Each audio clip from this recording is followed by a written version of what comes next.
Who needs conventional exits when you can carve your own path to liberation? In the depths of a high-security prison, a tale of audacious escape unraveled, leaving authorities bewildered and the public captivated. So let's delve into the video where we take you on a gripping journey of the infamous Richard Matt, a cunning and elusive criminal who orchestrated a daring prison break through a meticulously crafted tunnel. Richard Matt and David Sweat managed to elude detection for 3 weeks after their jailbreak in a grim story of revenge and escape. The fugitives did not damage anybody, but the guards at Clinton Correctional Facility were not so lucky. Numerous detainees at Clinton claimed to have experienced brutality at the hands of the guards who were looking for information on Sweat and Matt, according to a terrifying investigation by Michael Schwartz and Michael Winterup for the New York Times. The prisoners provided gruesome details of a pattern of abuse that included choking, vicious attacks against the bars and walls of the cells, and beatings while bound. One prisoner who was housed in the escapee's cell described a terrible incident. He survived the constant questioning by the guards, taking punches and having his head slapped against the wall. "Where are they going?" the guards questioned. "What did you hear? How much did they offer you in exchange for your silence?"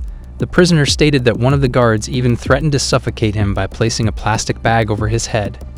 Another detainee said that during an interrogation, he was strung up with a plastic bag until he passed out. This torture had been perpetrated by the responsible guard, who was known as Captain America, owing to a tattoo of the American flag. Along with physical abuse, there was a crackdown that followed. Following the escape, numerous inmates were sent to solitary confinement, which the UN considers to be torture. The efforts of several prisoners who had worked hard to obtain better treatment via good behavior were rendered ineffective by this harsh penalty.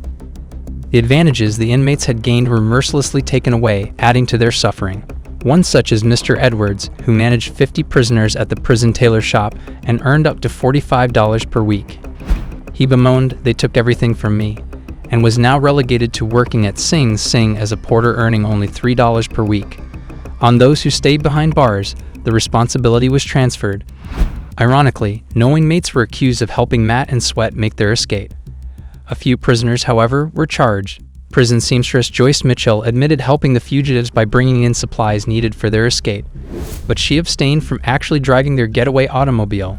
Gene Palmer, a corrections officer, was charged with assisting the smuggling of equipment and demonstrating to Sweat and Matt the prison pathways they used to escape on June 6 in the early morning. As a direct result of the investigation into the escape, the superintendent of the jail along with 2 other workers were terminated from their positions. Even if not all of the workers who were suspended were necessarily participating in the conspiracy, the superintendent was likely to bear the ramifications for continuing to permit an environment that supported such an escape. Even if not all of the suspended employees were necessarily engaged in the plot. Unfortunately, this same environment enabled guards to play out and interrogate those who were being held captive. The Times asserts that the security personnel were conducting a frenzied hunt for information that may lead to the capture of the fugitives and absolve them of responsibility for the security breaches that they had committed. As a result of their direct participation in the escape, some of the guards felt an increased need to exonerate themselves. After getting dissatisfied with their inability to address the other guards, they turned to the other prisoners for help in order to secure their release. The anarchy that prevails inside jails and prisons is now universally accepted by society, although with reluctance. Jokes about rape that are spoken in jail serve as a sobering reminder of the reality of the situation, despite the fact that they may be disrespectful. It is easy to forget the rules for the humane treatment of convicts and the fact that guards shouldn't have unrestricted authority over them. It is also simple to forget that there are regulations for the treatment of inmates.